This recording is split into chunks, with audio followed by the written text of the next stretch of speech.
وہی جو مستوی عرش تھا خدا ہو کر، اتر پڑا وہ مدینے میں مصطفیٰ ہو کر۔ کیا ہے یہ؟ گاڈ انکارنیٹ، اوتار کا عقیدہ۔ وہ اوتار کا عقیدہ چاہے رام چندر جی کے لیے ہو، کرشن جی کے لیے ہو، یا محمد مصطفیٰ صلی اللہ علیہ وسلم کے لیے ہو، عقیدہ تو ایک ہی رہے گا۔ اور یہ آپ کے علم میں ہونا چاہیے، شعر کس کا ہے؟ مولانا احمد رضا خان صاحب بریلوی۔ اور یہ آپ کے علم میں ہونا چاہیے، شعر کس کا ہے؟ مولانا احمد رضا خان صاحب بریلوی۔ لیکن یہ بھی نوٹ کر لیجیے ساتھی کہ ان کے مسلک کے ایک بہت بڑے عالم جو لاہور میں ہوتے تھے، مولانا محمود احمد رضوی، مرحوم، ان کا انتقال ہو گیا ہے۔ روزنامہ پاکستان میں ایک دفعہ ایک فورم میں بعض لوگوں نے یہ مسئلہ چھیڑ دیا کہ مولانا احمد رضا خان صاحب بریلوی، انہوں نے تو یہ شعر کہا ہے، وہی جو مستوی عرش تھا خدا ہو کر، اتر پڑا وہ مدینے میں مصطفیٰ ہو کر۔ تو مولانا محمود احمد رضوی صاحب نے فرمایا کہ اس پر ہمارا عقیدہ نہیں ہے، یہ ہمارے عقیدے میں شامل معاذ اللہ رب العالمین۔ کچھ ظالموں نے اعلیٰ حضرت امام احمد رضا خان فاضل بریلوی رضی اللہ تعالیٰ عنہ کی طرف ایک جھوٹا شعر منسوب کیا ہے، اور بڑے تمتراک سے بول بھی جاتے ہیں کہ دیکھو مولانا احمد رضا خان صاحب کا عقیدہ ایسا تھا، غلو کرتے تھے، وہی جو مستوی عرش تھا خدا ہو کر، اتر پڑا ہے مدینے میں وہ مصطفیٰ ہو کر۔ یہ شعر ہے، یہ جس کا بھی شعر ہے، لیکن اس کو منسوب کرتے ہیں یہ اعلیٰ حضرت نے کہا ہے، وہی جو مستوی عرش تھا خدا ہو کر۔ خدا جو ہے مستوی عرش ہے، عرش پر استوا کیا ہے، اتر پڑا ہے وہ مدینے میں مصطفیٰ ہو کر۔ گویا کہ شاعر یہ کہہ رہا ہے کہ مصطفیٰ کریم صلی اللہ علیہ وسلم کی شکل میں اللہ اتر گیا۔ نعوذ باللہ من ذالک، ہم ایسے عقیدے سے اپنی برات کا اظہار کرتے ہیں، ہم ایسا عقیدہ ہرگز ہرگز نہیں رکھتے، نہ ہی اعلیٰ حضرت امام احمد رضا خان کا عقیدہ ہے۔ ارے وہ امام احمد رضا جو عقیدہ یہ دے دیں کہ پیش نظر وہ نو بہار، سجدے کو دل ہے بے قرار، روکیے سر کو روکیے ہاں یہی امتحان ہے۔ انہوں نے طواف کو منع فرمایا ہے اور جھکنے کو منع فرمایا ہے کہ عبادت کی شکل نہ ہو جائے، اللہ کے علاوہ کسی دوسری کی عبادت جائز نہیں۔ وہ کیسے حضور کے بارے میں کہہ دیں گے کہ وہ خدا جو ہے مصطفیٰ بن کر کے اترا ہے؟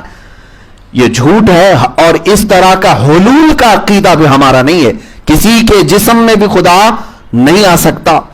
ہاں اتنا عقیدہ ہمارا ضرور ہے، اتنا عقیدہ ہے، میں مانتا ہوں اے عقل والو میرا محمد خدا نہیں ہے، مگر دلوں میں یہ نقش کر لو کہ وہ خدا سے جدا نہیں ہے۔ یہ عقیدہ ہے کہ وہ رب کے حبیب ہیں، محبوب ہیں۔ میں تو مالک ہی کہوں گا کہ وہ مالک کے حبیب، یعنی محبوب و محب میں نہیں میرا تیرا قرب ہے، رسول کا، حضور کا، اللہ کا قرب ہے، بہت قریبی محبوب ہیں۔ لیکن ہم کبھی یہ نہیں کہتے کہ خدا بن سکتے ہیں معاذ اللہ، یا خدا کے برابر ہو سکتے ہیں۔ اگر کسی نے ایسا کہا تو وہ مشرک ہو گیا۔ حضور کے لیے بھی اگر کسی نے کہا کہ وہ اللہ تک پہنچ گئے، معاذ اللہ اللہ کے برابر ہو گئے، یا خدا ان میں آ گیا، نعوذ باللہ من ذالک، یہ حلول کے عقیدے سے وہ مشرک ہو گیا، کافر ہو گیا۔ بہت سارے تو کہتے ہیں ہم بھی خدا کو مانتے ہیں، ہم بھی خدا کو مانتے ہیں۔ خدا کو ماننے کا مطلب ایسا نہیں کہ تم خدا کو جسم والا، ہاتھ والا، پیر والا، 10 ہاتھ والا، 10 منڈیوں والا ماننے لگ جاؤ تو یہ خدا کی شان نہیں ہے، خدا کی شان نہیں ہے۔ خدا کی شان یہ ہے کہ وہ ہر عیب سے پاک ہے۔ تم ایمان لاؤ تو اس خدا پر ایمان لاؤ جس کے ہاں عیب کی نسبت بھی نہیں کی جا سکتی، اور اللہ عز و جل جو حقیقی خدا ہے، پوری کائنات کا پالنہار حقیقی ہے، اس کے متعلق تمہیں یہ بھی عقیدہ رکھنا ہوگا کہ وہ ظلم، جھوٹ، دغا، غیبت، ہر طرح کی برائیوں سے پاک و صاف ہے، جسم و جسمانیت سے پاک ہے، مکان و مکانیت سے پاک ہے۔ اس کی شکل ہم بنا نہیں سکتے۔ نراکار جس کو کہا جاتا ہے، جو نظر نہیں آتا، بعض لوگ یہ کہتے ہیں کہ ایسا کیسا ہو سکتا ہے نراکار ہو، اس پر بھی بہت ساری بحثیں چھڑی ہوئی ہیں۔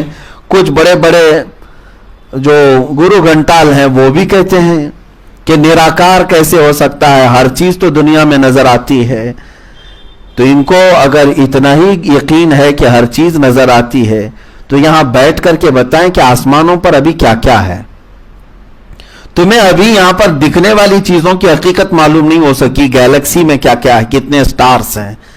تم خدا کے نراکار ہونے پر, اس کے نہ دکھنے پر, اس کے نور ہونے پر سوالات کر رہے ہو. ایسا کیسے ہو سکتا ہے؟ بہت ساری چیزیں ہیں, بہت ساری چیزیں ایسی ہیں جو نظر نہیں آتی لیکن ان کا وجود ہے, وجود ہے. بہرحال میرے عزیزو, اللہ رب العزت کا وجود ہے لیکن اس کی شکل انسان اپنے ذہن سے نہیں بنا سکتا. ایک فارمولا میں آپ کو بتا دوں, ایک فارمولا سمجھ کر کے چلیں. اللہ وہ ہے جو نظر نہیں آتا, اور جو نظر آ جائے وہ خدا ہو نہیں سکتا. اتنے پر چلیں آپ. جو نظر آ گیا وہ خدا نہیں ہو سکتا. جو دکھ رہا ہے آپ کو, کہیں لا الہ الا اللہ, کوئی خدا نہیں ہے. جو نظر آیا نہیں, کیونکہ انسان کی آنکھوں میں اگر وہ سما گیا, انسان کی آنکھوں میں وہ سما گیا, تو قرآن کا انکار ہے کہ کوئی آنکھ اسے سما نہیں سکتی, اس کے وجود کو کوئی آنکھ محیط نہیں کر سکتی. تو اس بات کو لے کر کے چلیں جو نظر آئے. یہ تو بعض ان کافروں کا بھی عقیدہ ہے کہ ہم دیکھتے ہیں خدا کو الگ الگ شکل میں. خدا تو ایک ہی ہے لیکن شکل الگ الگ لے کر کے آتا ہے, کبھی کسی انسان کی شکل میں, کبھی کسی دوسرے کی شکل میں, جانور کی شکل میں. تو اس وجہ سے, اس خبط کی وجہ سے, اس بیوقوفی کی وجہ سے شیطان ان کو چوہے کی بھی عبادت کروا لیتا ہے, کتے کی بھی کروا لیتا ہے, بلی کی بھی, سانپ کی بھی, بچھو کی بھی, سب کی عبادت کروا لیتا ہے. کیونکہ جب یہ تصور آ جائے گا کہ وہ کسی نہ کسی شکل میں آ جاتا ہے تو پھر ہر شکل میں تمہارا گمان ہونے لگے گا. جھاڑ میں بھی, پتھر میں بھی, تارے میں بھی, سورج میں بھی, کتے میں بھی, سب میں بھی آنے لگ جائے گا. اسی لیے ہم نے کبھی بھی یہ تصور بھی نہیں کیا کہ رب تعالیٰ کسی شکل میں آ سکتا ہے. اور وہ حلول سے بھی پاک ہے. حلول کسے کہتے ہیں؟ کسی کے جسم میں اترنا. ان تمام عقائد کو مضبوطی سے ذہن میں رکھیں. آیت میں اللہ نے جو فرمایا, اے ایمان والو ایمان لاؤ اللہ پر. اللہ پر یقین رکھنے کا مطلب یہی ہے کہ جو جو لوازمات ہیں وہ سب کو ماننا پڑے گا آپ کو. مثال کے طور پر میں آپ کو کہوں, برف آپ نے دیکھا ہے, برف دیکھا ہے آپ نے.